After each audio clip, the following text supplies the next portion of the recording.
শেখ হাসিনার পতন হয়েছে, পতনের পর আবার যার যার দলীয় কর্মকাণ্ডে ব্যস্ত হয়ে পড়েছে।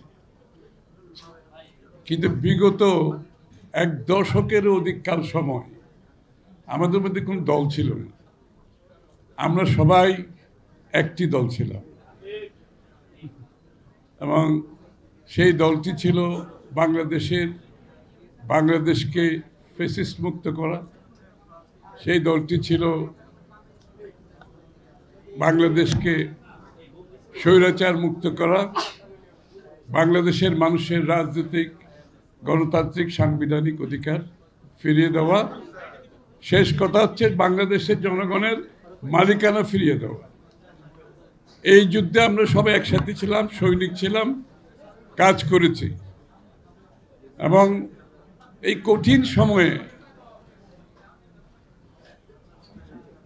কঠিন সময়টা আমরা যেভাবে পার করেছি, সেখানে অনেকটা নিজেদের মধ্যে, যেহেতু এক দল হিসাবে আমরা কাজ করেছি, আমাদের অনুভূতিটা ছিল অনেকটা একটি পরিবারের মতো। যে কোনো ক্রাইসিস হলে, যেহেতু আমাকে একটু বেশি করে ইনভলভ হতে হয়েছে, আমি দলের পক্ষ থেকে সমন্বয়কে দায়িত্ব পালন করেছিলাম। আমার সাথে আলাল ছিল, আমাদের ইকবাল হাসান মাহমুদ টুকু ছিল, এখনো আছে সবাই। বান্ডেল থাকলে প্রতি সেনমানিতে টাকা বাঁচবে। বিকাশ সেনমানি বান্ডেল কিনে জিতুন প্রতি লেনদেনে। আমরা খুব কম সময়ের মধ্যে মিলিত হয়েছি, সিদ্ধান্ত নিয়েছি, গুরুত্বপূর্ণ সিদ্ধান্ত নিয়েছি। কঠিন সময় আমরা কিভাবে যার যার অবস্থান থেকে, যেহেতু আমাদের আন্দোলনটা ছিল যুগপৎ আন্দোলন, এই যুগপৎ আন্দোলনে প্রায় 42টি পার্টি আমাদের সাথে ছিল।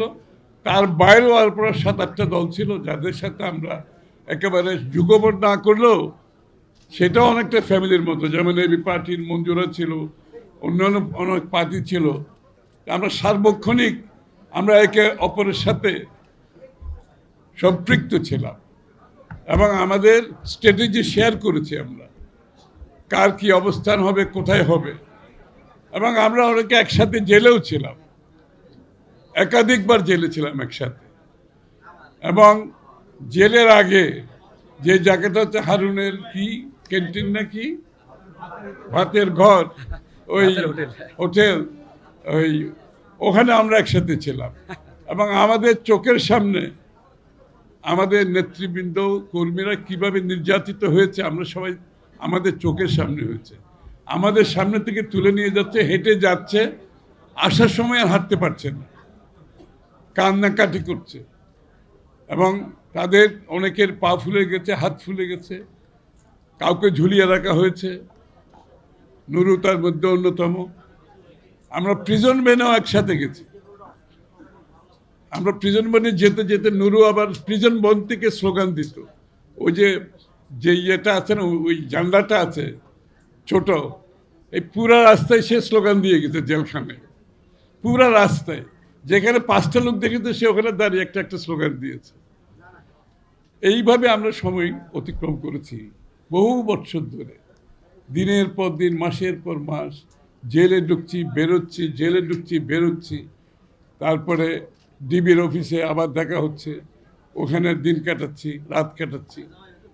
তো এই সময়গুলো আমরা সবাই মিলে একসাথে অনেক কষ্টের মধ্যে একটা কঠিন সময় পার করেছি। এই কারণে আমাদের মধ্যে একটা বন্ধন সৃষ্টি হয়েছে।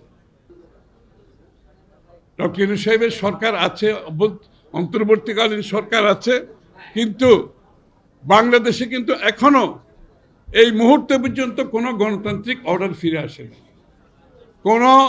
যার জন্য আমরা যুদ্ধ করেছি একটি নির্বাচিত সংসদ সরকারের জন্য, সেটা এখন আমরা পাইনি।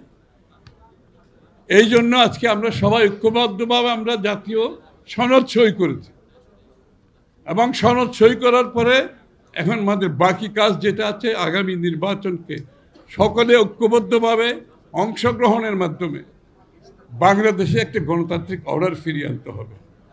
এখন রাস্তার আন্দোলন নয়, এখন আন্দোলন হচ্ছে জনগণের কাছে আমাদেরকে যেতে হবে।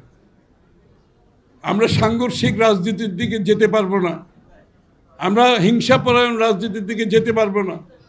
আমরা পরস্পরের সাথে সম্পর্ক নষ্ট করে রাজনীতি করে যদি যাই, আবার সেই পুরনো কালচার আমাকে ফিরে যেতে হবে। আমরা যাই করি, বাংলাদেশের রাজনীতিক যে কালচার যেটা আছে, যে সংস্কৃতি যেটা ছিল বিগত দিনে, সে সাংঘর্ষিক প্রতিহিংসামূলক, সেখান থেকে আমাদেরকে বেরিয়ে আসতে হবে।